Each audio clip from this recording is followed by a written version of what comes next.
Blog Talk Radio. Are you ready to take a bite out of the competition? Are you looking for ideas to make your business better? Welcome to the Core Business Show with Tim Jacquet, sponsored by Apple Capital Group. At the core of every successful business, you'll find people making a difference. And with each episode of the Core Business Show, we talk with those people, examine those ideas, and explore the strategies that make them special. Now, the host of the Core Business Show, Tim Jacquet. Good morning. Welcome to another episode of the Core Business Show. I'm Tim Jacquet, your host. Today I have the pleasure to have Sean, the preacher, calling on. He's going to talk about the wrestling industry. The title of the show is No Wimps Allowed, taking the battle to the professional wrestling industry. So if you have any questions, please call in at 347-324-3460, or you can pose a question in the chat room. I'm not going to read it on the air. Sean, welcome to the program. Hey, well, it's glad to be here, and I'm glad that you had me on the show today. I'm looking forward to doing it. Great. I guess kind of tell us, our audience like to hear personal views on about the person, how they got started, and where they're from. So if you can share a few minutes, tell us about yourself and where you're from. Sure, actually, absolutely. Well, I'm originally from Pittsburgh, Pennsylvania, and I grew up in Pittsburgh, and I went to college out in Erie, Pennsylvania, at a place called Edinboro University of Pennsylvania. And from there, I was doing some teaching and some different things. I actually taught some gang members in the Erie area as well. And then from there, I just decided to move down to Florida to try to get some better teaching opportunities. And then I moved to Florida, and then I started really getting involved heavily with the churches down here and the people of the churches. And then one thing led to another, and then the ministry kind of spawned out of that. Wow. So I know there's probably a Yahoo moment or an epiphany. As you're growing up, did you realize you're going to be where you are today? Not really. It was kind of one of those things where growing up, I was always a fan of the pro wrestling industry. And, just from the time I was a child, I always loved, guys like Ric Flair, Hulk Hogan, the Road Warriors, the Rock and Roll Express. And so, I was really a big fan growing up, and, I used to watch it with my dad and, things along those lines. And then I got out of it for a while. And then when I was in college, I met friends who were really into pro wrestling, and they just loved it. So we got together every time there was a pay-per-view. We'd have cookouts, and we'd always get together for all the shows and stuff. So, so it was kind of continually a part of me. So then, one day, I was going down here to Florida. I wasn't a Christian before I came to Florida. And through a turn of events, I ended up becoming a Christian here in Florida, and I was involved, like I said, with the churches. One of the churches, I was a sound and audio tech. And, I helped out with all the audio on Sunday, and I kept growing and growing, in my walk with the Lord. And eventually, I came to my home church now, which is the Salvation Saloon in Clearwater, Florida. And I was talking to a guy there by the name of Big Mike. And Big Mike at the time, he was actually, what he was doing was, he was actually doing prison ministry. And one of the people he was ministering to in the prison was the son of a famous pro wrestler, okay? So it was kind of one of those things where the light bulb went off in my head, and I'm like, well, who is really there for people in the wrestling industry? Whether you're a believer or a non-believer, whether you think the way I do or don't think the way I do, which is fine. It's like, who's there for them? Because I don't know if you're familiar with the professional wrestling industry, but it's kind of like a circus type atmosphere. It's kind of like, where it's very hard to get close to people unless you're in that industry. Okay, so it takes a lot to really build those relationships and to build that trust. So, so I just decided what would be better than combining my passion for pro wrestling with my passion for God and bringing something that has never been done before. Okay, similar to like let's say the NBA or the military. The military would have chaplains, okay, people that they can go to when they're going through situations. But in the pro wrestling industry, they really have nobody that they can turn to. It's a very political business. It's a business that's stemmed with a lot of backstabbing, and true friendships are very, very hard to build. So, so it's something that I just wanted to combine my two passions and take it forward into something special. Let's go back up for a second. Sure. The industry itself. Tell us about this particular industry. Is it really difficult for a person to come into? What do they need to be mentally and physically prepared? How should they prepare, and what ways they should go if they want to enter that particular sports arena? Well, it's very difficult to get into. Now there's various levels. We have what we call the independent scene, which is kind of like the minor leagues of baseball. So so you have people out there that get trained and they go to different shows at, like, say, like an armory or something like that, and and then they get trained and they start to perfect their craft through that. But old school mentality is you had to pay your dues. So you would be the guy that would come in, you would do all the grunt work, and then you would learn. Or the guys would stretch you in a particular way, and they would really, really, it's kind of like, almost like a motorcycle club. A motorcycle club has what they're called prospects, and they pretty much get, all the garbage detail, you know what I mean? Because they really want to push you. They really want to, they really want you to see what you're made out of, okay? So, some guys will have to set up a ring, or drive from show to show and be a driver or carry luggage or whatever the case may be for a year, 2 years, and if you're, and you want to be sure that you're trained by the right people. A lot of times there's people that step into the industry and, they have a love for the business and, they want to get involved and they think, well, I'm going to start to train. And, and they go do their thing, but it takes a lot more. Like you were saying before, mentally, you have to be mentally prepared. Physically, you have to be physically prepared. Now, like if you're at the top two levels, let's say, like a WWE who's on the top of the food chain right now, or even, back in the day you had World Championship Wrestling, who was one of the bigger companies, and now you even have a company like a TNA Wrestling. Now, to those levels, a lot of those guys, especially in the WWE and WCW, have a hectic travel schedule. They're on the road constantly. I mean, they travel, maybe 275, 300 days out of the year. So, and they're going from show to show, especially old school, back in the 80s, 90s, they would travel from, do 3 or 4 shows in one day. So they'd hit the road and finish a show, hit the road, go to the next state, hit the road, go to the next state, so forth and so on. So basically, you're sleeping, you're getting up, you're working out, and then you're getting ready for your venue. Some guys will stay up all night and party, but then, they'll shoot off to the next show. So it takes a really big toll on your body. That's why, there's a lot of guys in the industry who are hooked on painkillers because their body is doing stuff that it's not meant to purposely do. Physically. And then, concussions are a big thing nowadays, too. You have Christopher Nowinski in the Sports Legacy Foundation always doing research on concussions.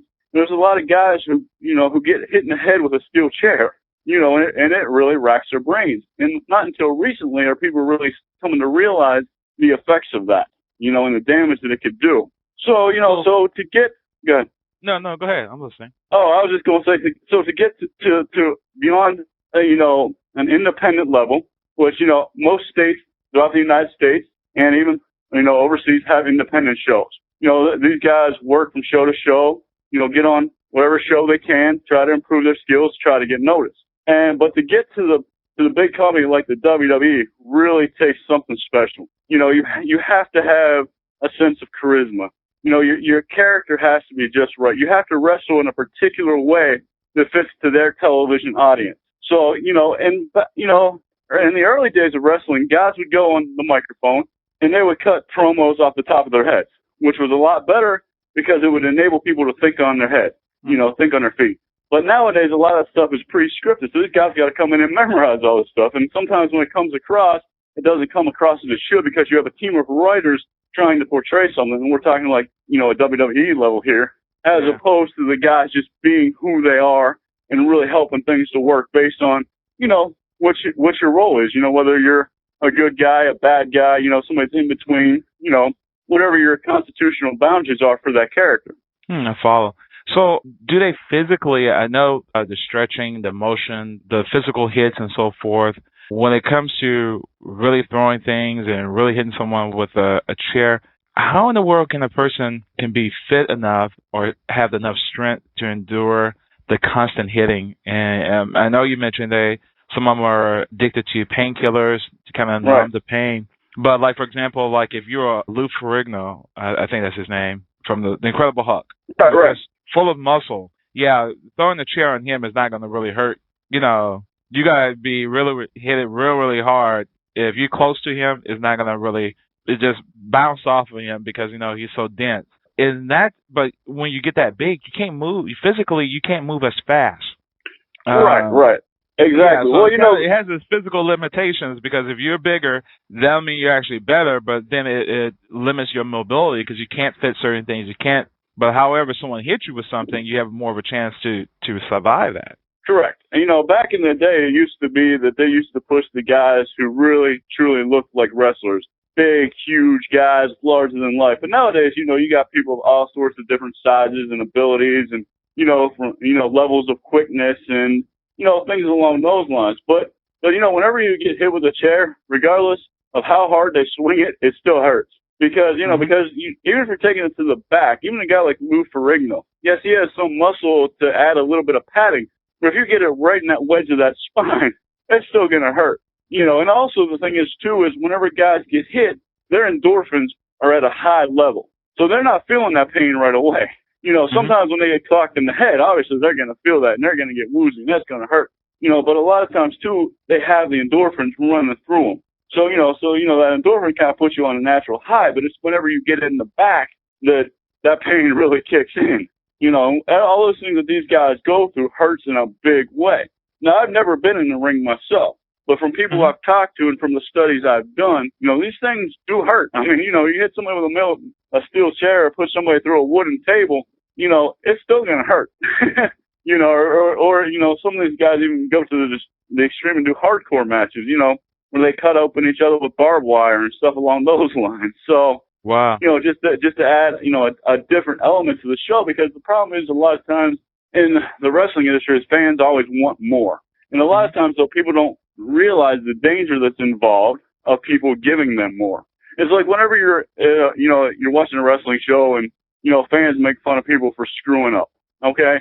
Those fans should be happy for the time that those guys don't screw up, because your movements and everything you do have to be so precise, because the guy opposite of you, his life is in your hands. You know, I've seen guys go through some tremendous things and, you know, and things that people on the surface don't know about, but people who really follow the industry close or follow it behind the scenes, you know, some of these things would really quite shock you in a bit. So like one guy, I was down here at a show for Florida Underground Wrestling, and he got a chop to the chest, and he ended up having a heart attack in the ring. Wow. So I mean, you know, things can happen at any given time. So, you know, people should really be cautious about what they say when people screw up. Yeah, people screw up, but you know what? It's better than somebody dying or causing serious injury to somebody else. Wow. We're going to take a break real quick. Again, we're with Sean Colonna. We're talking about the wrestling industry and his ministry.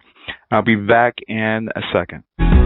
You're listening to The Core Business Show, sponsored by Apple Capital Group. Apple Capital Group in Jacksonville, Florida, is a commercial lender that specializes in asset-based loans, equipment leasing and financing, invoice financing, commercial real estate loans, and asset-based financing in the U.S. and Canada. Apple Capital Group is a direct lender that lends on their private equity investment portfolio. 90% of most loans are decided within 2 hours, and vendor funding within 24 hours after documents are completed, with a one-page application. No slow no's, just a quick decision and a fast yes. To get more information about lending from Apple Capital Group, call 866-611-7457. That's 866-611-7457 to speak with one of our loan specialists. Or visit us right now at applecapitalgroup.com. Welcome back to The Core. Once again, here's Tim Jacquet. We're back with Sean the Preacher, Colonna, Christian Crusader. I guess, Sean, let's go and talk about your ministry itself. When did you receive the calling to this particular ministry? How did it come to you? This came about almost 2 years ago. August will be our 2-year anniversary.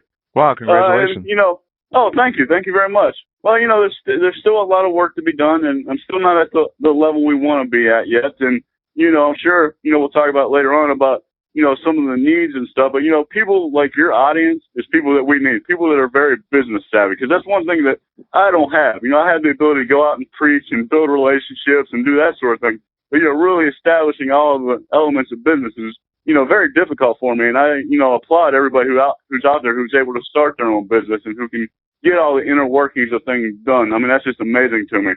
But like I was saying before, it just came to me whenever I was talking to my friend who was doing prison ministry for someone that was in prison. It was kind of one of those things that just came together for me. And it's like, I wanted to do something different. I wanted to do something that was going to make an impact in an area that not a lot of people have ventured to. If you look at the press release, like I said, the title is, no wimps allowed, taking the battle to the professional wrestling industry. And the reason for that is because the professional wrestling industry isn't suited for everybody. A lot of your Sunday morning churchgoers or, Wednesday night churchgoers or, just people in the church in general wouldn't be suited for this type of ministry because of the colorful characters.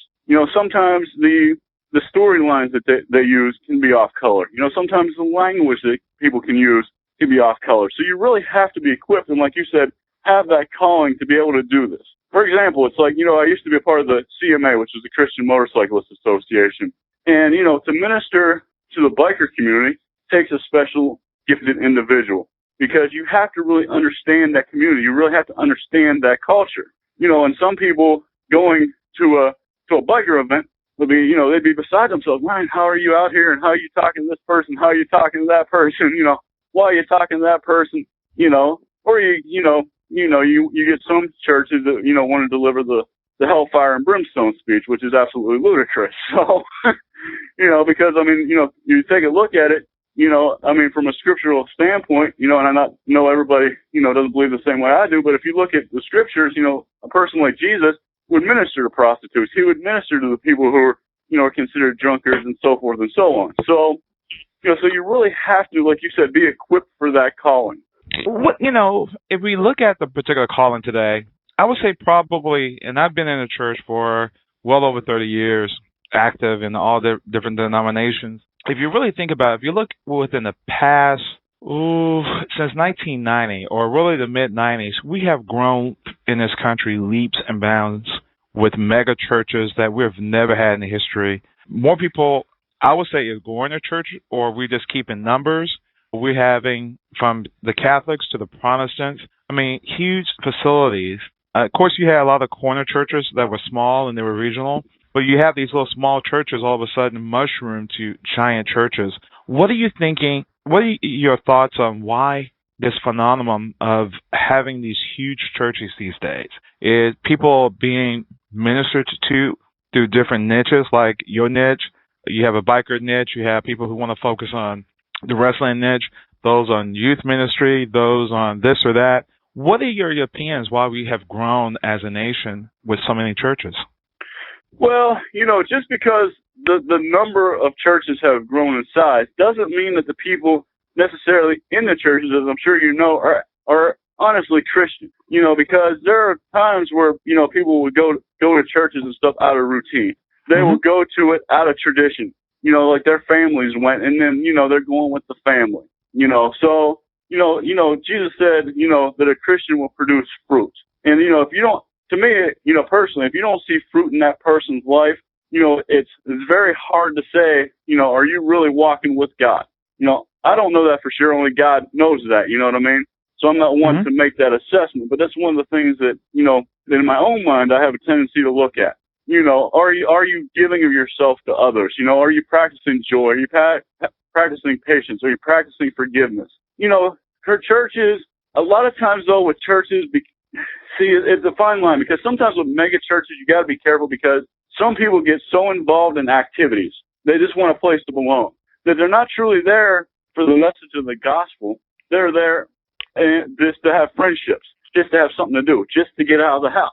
Because like a lot of these guys have, sometimes there's churches that have like men's volleyball group. Or there's a church down here in Clearwater that has a skate park.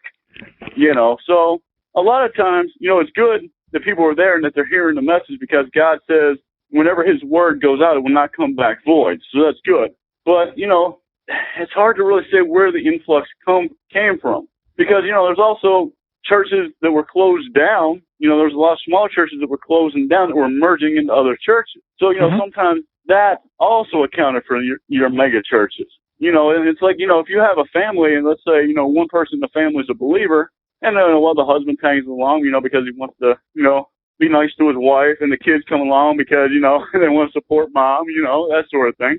When I grew up Roman Catholic and I didn't want nothing to do with the church. But I went to church because it made my mom happy for me to be there. And to me, making my mom happy was number one priority, so I went, and so it wasn't until years later when I was almost in my 30s until I really started to have that relationship with Christ, where I really started to walk with Christ, where I really started to turn away from the things I used to do.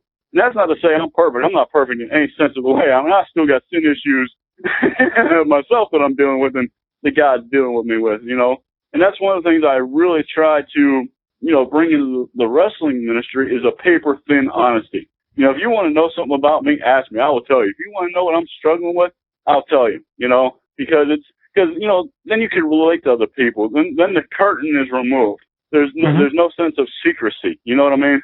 You're clean and you're honest. One of the rules that we had with CMA, which was the Christian Motorcycle Association, is you earn the right to speak. So for me to go and present the gospel to somebody, I want to earn that right. I want to build their friendship. I want to build a trust with them. I want them to see how I'm walking in my own life, because I don't want to just point the fingers like, oh, man, you should be doing this. You should believe the way I should believe. No, that's just ridiculous. You don't need to believe the way I believe. I mean, if God calls you to that, and if God and the Holy Spirit comes in and changes your heart, then, that's one thing. It's not up for me to change you. It's going to be God's job to change you. I'm just there to help you out, be supportive, offer friendship, help you whatever you're going through. And talk about these struggles, any particular struggles that people are facing that's pretty common today. I know we have economic crisis. Anytime we have finances in the mix of it, it causes stress on the family. Anything that stands out right now within your particular ministry, or are you seeing in ministries, period? Well, a lot of times, I see addictions as being very huge, especially in the wrestling industry. Just things like drug addictions, alcohol addictions, those sorts of things. I see people, like you said, struggling financially, and financial burdens which puts a strain. I see a lot of medical issues, too. People coming, having family members that are having, like cancer and stuff along those lines. I see people that are going through divorces, and they don't know how to handle that, so there's a whole bunch of different things. I mean, just because, people are in the pro wrestling industry, and sometimes people see these people, especially like in the WWE and things along those lines, as, larger in life, similar to like people watching pro sports, like, oh man, I think, like these football players are larger than life, and, these celebrities in Hollywood are larger than life. Well, you know what? These people are people, just like you and I. They have family members that are sick. They have addictions that they struggle with. They have hurts. They have wants. They have needs to be loved. They have needs for somebody to communicate to them, somebody to talk to them. So there's a lot of different things that people are going through. And, I think with this nation as a whole, we need to get back to supporting one another, encouraging one another, being true neighbors to one another. Sometimes, this generation I see in this society in general, it's all about me. What about me? How could I promote myself? What's in the best interest of me? Instead of saying, okay, how can I help somebody else today? If your neighbor is struggling with food, and you have all this food in your house that you don't need, take some food down to them. It's absolutely. It's common courtesy. Look at all the homeless children and families that we have in the United States. Like Philadelphia is a prime example of people who are starving. Thankfully, there's shows like on the Food Network that have initiatives to raise money and food for those people. Sometimes we take for granted the blessings we have, like drinking clean water, and being able to take a shower. You go to some of these countries, like in Mexico and things across the world, you're going to see some really hurting people. And then, sometimes you see those people and it puts your problems into perspective. No, absolutely. If you look at ministry itself, your particular ministry, and you just mentioned you're 2 years old, how have your transition been for the past 2 years? Any particular challenges in your growth, or what things are you looking at where you are today and where you'd like to be in the next 5 years? Okay, well, a lot of it, one is always coming down to financial aid, having the aid to run the ministry full time, because as you know, a lot of ministries, are piggybacking off the income of others, and that's what you have to do whenever you run a nonprofit. So, but before that, one of the main challenges is getting people involved with the ministry who have a heart to serve the Lord and who's not in it for a photo op. Because, let's say, for example, I'm dealing with a guy like Hulk Hogan, okay? Hogan isn't going to want you to go up to him and say, oh my gosh, Mr. Hogan, can I have your autograph? And my gosh, can I have a picture for Facebook? And oh my gosh, I got to tell all my friends that I got Hulk Hogan's cell phone number. And sometimes you run into that because it's not about serving. It's not about being there for the people in the industry. It's not about loving them and taking care of their needs. It's about, oh my gosh, I know this person, So that's one of the challenges. And getting people who are dedicated to the ministry, who want to serve in a full-time capacity. Right now there's about 3 or 4 of us that work in the ministry, but a lot of times some of the guys are busy and girls doing other things. So, a lot of times I'm running things, by myself. So, sometimes it's great to, get some extra help down the line too, people to help with, just like postings on Facebook or postings on Twitter so you can keep everything updated and accurate. My eventual goal is to create Fight the Battle into a complete full nonprofit ministry. And that's what I was saying before about people that have the business sense, because I don't really know how to create a full nonprofit organization. I mean, I know you need bylaws and this and that, but people that have the business savvy, people that are the lawyers who know this and now is something, that would be very beneficial to us, because my goal is to have a chapter set up in each state and eventually in the international markets as well. Because, markets like Japan are huge for pro wrestling. There's markets in Mexico that are huge for pro wrestling. Canada is huge for pro wrestling. So I want to be able to, blanket the entire industry. And the reason I want to have people in every state is because, like I said before, there's a lot of independent shows. So I'd always like to have people on hand at these shows in case people are going through something, in case there's an accident and somebody needs prayer, or somebody's going through something, say, hey, man, can I talk to you? But like I said, getting the right combination of people that is going to focus on God, because I'm sure, as you know, when groups have a tendency to get big and expand, they forget their core purpose. They forget that they're, in a Christian perspective, to serve God and to glorify God. It becomes about them. It becomes about their logo. It becomes about marketing. It becomes about, how much income are we making? And that's my greatest fear. And that's the one thing that I always pray that I'll keep humble about. Whenever we start to grow, is that we'll always keep that mentality on the Lord and His purpose and not our purposes. Because like I said before about that selfish thing, it's something that, you really got to work through and say, okay, God's the one doing this. I'm not doing this, I mean, the opportunities that God's presented over this past 2 years and people that He has put into my life has just been amazing. I mean, there's been times where I've been without a car and I haven't been able to attend wrestling shows, and yet God will still put people in the wrestling industry into my life, whether it's via Facebook, whether it's through other friends that I know, whether it's for people I work with. So, I mean, it's pretty amazing.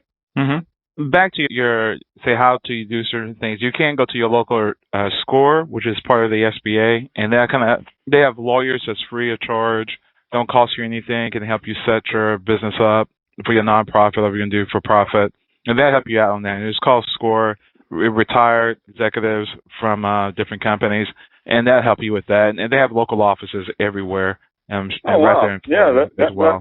That's some awesome information. I truly appreciate that. They help you do everything. You really don't have to do anything at all. It's just, for the nonprofit, it's only like $25. You just have to pay the filing fee for that, and that kind of help you out for that. And some of them will actually mentor you as well. So kind of reach out to them. And again, it's called SCORE, and you can look at the SBA website, and they would pretty much that's what they do. They retire executives, and they just love to help you. So just check them out in the local area, and you'll be pretty well pleased. Absolutely. Anything you'd like to leave us with, and do you have a website, a church website, or other information you'd like to share? The ministry website, you can find at fightthebattle.org. It explains a lot about what we do, which is one of the things we really didn't concentrate on, the actual, what the ministry does and its purpose, that sort of thing, because there's a lot of different avenues that we pursue. And we can talk about that. Why don't we talk about the ministry itself and some of the avenues? Sure. Well, one of the things we do is Fight the Battle is set up. It's a twofold ministry. Okay, one is for people in the business, in the industry. And when I say people in the business, that doesn't necessarily just mean wrestlers. It means people who are security, people who are ticket takers, people who are announcers, people who work in the audio and video, people that are in the offices, anybody that works in that industry. So the first avenue would be, it's a network for other Christians in the business. It's a place where we can all gather together under one organization so that we can pray for one another, that we can teach one another, that we can guide and encourage one another, that we can fellowship and talk to one another through the things that we're going through. Eventually I'd love to do a thing where, I would have an awards presentation at the end of the year for all the Christians in the business. we can give out awards to their service in their community. What are they doing, outside of the wrestling ring? That sort of thing, or the outside of pro wrestling. And the other avenue is for everybody. It's an outreach. We do things like prison visitations, hospital visitations. We're available to go, to like shows and weddings and, pray for people there in those situations as well. We help in pro wrestling related fundraisers. For example, if a guy got injured, like I was telling you before from Florida Underground Wrestling, when the guy had a heart attack, what we did was I got some people together and we had an Avon campaign. And we sold Avon products. And all that money that we came in through Avon, yeah, I know, it's really weird, a wrestling company, right. selling Avon. But see, the thing was, is one of our members, his wife owned an Avon company. So she knew all the ins and outs. So she also gave her portion of what we sold to the fund to help this guy. So yeah, it was a tough sell, but we were able to raise a good portion of money for this guy to help him. And also, helping guys, with church placement who are unfamiliar with the church, or even if they are familiar with the church, make sure they're going to a right church. Make sure they're going to a church that really teaches from the scripture. Because, as you know, there's a lot of churches out there sometimes and messages on TV that you just have to shake your head at. It's like, where are these people getting this stuff? So, make sure that they're walking the right path. I also want to, at some point in time, and I'm sure maybe some of your listeners out there are part of counseling centers. I would love to partner with some counseling centers for guys who are addicted to painkillers or who are going through different types of addictions. That, these guys would have an outlet for help. Whenever you're in the WWE, one of the great things that WWE does is, believe it or not, they actually will send you for help, whether you're still working for that company or not. If you need help, let's say you're having a drug addiction and you need to go into recovery, they will pay for it and cover it as long as you need it, whether you're still with them or whether you're not with them. So that's one of the awesome things that, that company does for people that a lot of people aren't aware of. So, wow, so that's amazing. we try to cover, a lot of different avenues. We always want to be there for people and, support people and encourage people. And like I said before, all these people one of the arguments I got before was, well, you have to believe like they do in order to get help. That's not true. It's not my job to make you believe the way I do. If you ask me for an opinion, you can expect my opinion to know where it's coming from. But if you don't believe like me, it's not going to say, oh, man, you don't believe like me, I'm not going to help you. Or, man, you don't believe like me, I'm not going to go to the hospital and pray for you. I mean, there's been a lot of people who are going through situations. I mean, a couple car accidents recently of people in the pro wrestling industry. There was another lady, she blacked out recently and had to get taken to the hospital, and, people are getting cancer and illnesses. And I mean, there's just so much going on. So, so like I said, it doesn't matter to me if you believe the same way as I do or you don't, so. A couple of things real quick, close out real quick about, okay, how did you get the name The Preacher, the nickname, because of your influence of the church? Well, actually, a lot of times, a lot of guys will have to go to seminary and stuff like that, to be called, pastors or to get that type of title. Mine actually was just a nickname influenced by a friend. What happened was I was at a show down in Clearwater, Florida for Florida Underground Wrestling. And I always go to the shows beforehand because I like to talk to everybody. Because that's how you build relationships. You meet with people, you see what's going on in their lives. You invest that time. So people were coming up to me with prayer requests. I was sitting at the bar talking to a friend of mine, and I kept grabbing cocktail napkins. And I kept writing the prayer requests on the cocktail napkins and sticking them in my pocket so that I would remember to go home and pray for these people. So the bartender just all of a sudden just started calling me preacher. And then from that moment on, when she called me preacher, other people overheard it, and then they started calling me preacher. So, and it's kind of like everybody now calls me preacher. It's like when I go to Florida Underground Wrestling now, I see Dante Brown, he's the guy that runs it down to the floor. He's like, hey, how's my favorite preacher going? He introduces me to his friends. He's like, this is my preacher.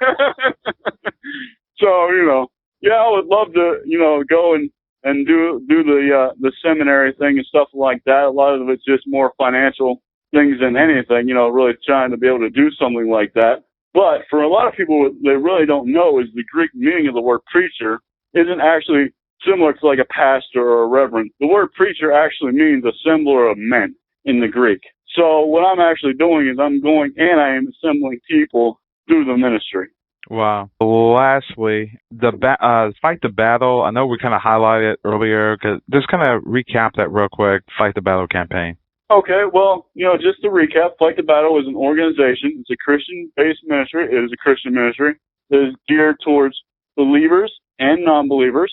We have an avenue that's set up just for believers as for networking, so we could do things that we like to do within, let's say, the church, the prayer, the discipleship, the training, that sort of stuff, the encouragement, and things that apply to both non-believers and believers, like prison ministries or hospital visitations, prison visitations, charity events, fundraisers, anything that we could do for those in the pro wrestling industry, we're going to do. And we're going to make our best effort to do it. Eventually, I'd love to have funds set up where if people are going through problems with their rent, that, we can provide, funding to help them out with their housing situation, help them out with their food situation. One of the things we talked about earlier was people paying their dues. When you paid your dues back in the day, you didn't have money. You were eating cans of beans and tuna every day. You weren't making money. Your money was going from one show to the next show. Some guys, they'd make, if they were lucky, they'd make $20, $25 a night. Some guys would go in and work shows for free, and they'd just keep setting up the ring just to get a shot, just to get a chance, just to help somebody continue to train them and help them to grow. So, so there's a lot of avenues that people aren't truly aware of, especially to people who don't really follow the industry close and who aren't aware of some of the ins and outs and inner workings. There's also been a lot of deaths in the pro wrestling industry. There was a guy named, by the name of Bruiser Brody who was stabbed in Puerto Rico. Oh, wow. It's like, well, who's there for his family? Who's there for his friends? Owen Hart, I'm sure you guys have heard maybe that story where he was entering the ring from a cable from the ceiling and the cable broke and he ended up falling to his death. Who's there in that situation for the friends and the family? I mean, obviously, the companies provide support and encouragement, but sometimes people don't want to open up to people. Sometimes people don't want to open up to people that they know in the industry, because one of the things I stress with my people is confidentiality. I don't want people to know other people's business. I don't want people information ending up on TMZ or ending up on some website, So I really try to insist on a gag order. I mean, obviously, sometimes those things don't work out as planned, but we do try to have those precautionary measures in there. Chris Benoit, I'm sure you guys have heard the Chris Benoit story, your listeners, where Chris, ended up, killing his family, So, I mean, there's all sorts of situations that happen within that industry. And those are the ones that just have been spotlighted. So, I mean, these things go on all across the United States and all across, international markets as well on a daily basis. So, my ultimate goal, like you were saying earlier, and the 5-year thing is to be able to run this ministry full time on a full time basis.